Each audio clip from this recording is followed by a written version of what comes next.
সময় রসবড়া হবে না এরকম তো হয় না, তাই রসবড়া করলাম বাড়িতে।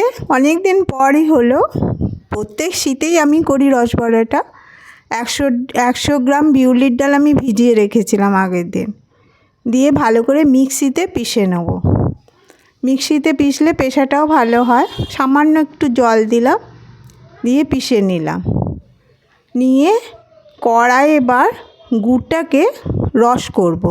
খেজুর গুড় নিয়েছি 200 গ্রাম, জলটা বসিয়ে দিয়েছি হালকা গরম হতে, গুড়গুলো দিয়ে গলিয়ে নেব। বেশি ফোটাবো না, আবার বেশি পাতলাও করব না, এইভাবে তৈরি করে নেব। ব্যাটারটা এবার একটু নুন দিলাম, দিয়ে আর একটু মৌরি দেবো, 1 চামচের মতো মৌরি দিলাম, দিয়ে ভালো করে একটু ফেটিয়ে নেব। 2-1 সেকেন্ড ফেটিয়ে নেব, যাতে বড়াগুলো জলে ভেসে উঠছে কিনা দেখে নেব একবার। যদি ভেসে ওঠে তাহলে জানবো ফেটানোটা ঠিক হয়েছে। একটু বেশিক্ষণ ধরেই ফেটিয়ে নিলাম। পাতলা মতো হয়ে গেল, এবার রসটাও ফুটে গেছে, রসটাকে নামিয়ে দেবো। বেশি করব না, ঘন করব না রসটা। ভালো করে ফুটিয়ে নিলাম, জল আর গুড়টা ভালো করে মিশে গেছে একসঙ্গে। গ্যাসটা কমিয়ে দিয়েই করেছি, প্রথমে গ্যাসটা ফুল করে দিয়েছিলাম যাতে ফুটে ওঠে, তারপর আস্তে আস্তে কমিয়ে দিলাম। এবার কড়াটা বসিয়ে দিয়েছি, দিয়ে তেলটা দিয়ে দিলাম। এবার বড়াগুলো লো আঁচে করব, যাতে ভেতরগুলো কাঁচা না থাকে। একটু সময় নিয়ে ভাজতে হয় বড়াগুলো, খেতেও সুন্দর হয় শীতের দিনে রসবড়া।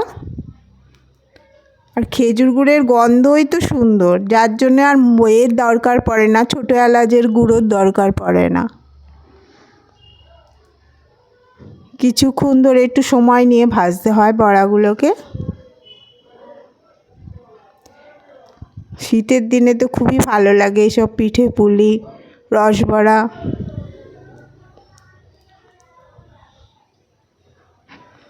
এবার উল্টে দেবো বড়াগুলোকে উল্টে নিয়ে ভালো করে ভেজে নেব।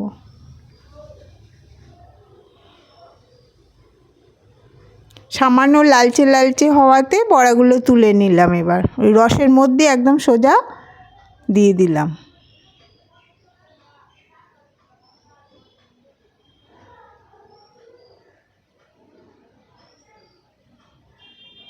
দেখুন রসবড়ায় ভিজে গেছে, কত সুন্দর ফুলেছে বড়াগুলো। এবার ওর থেকে একটু রস দিয়ে দিলাম উপরে।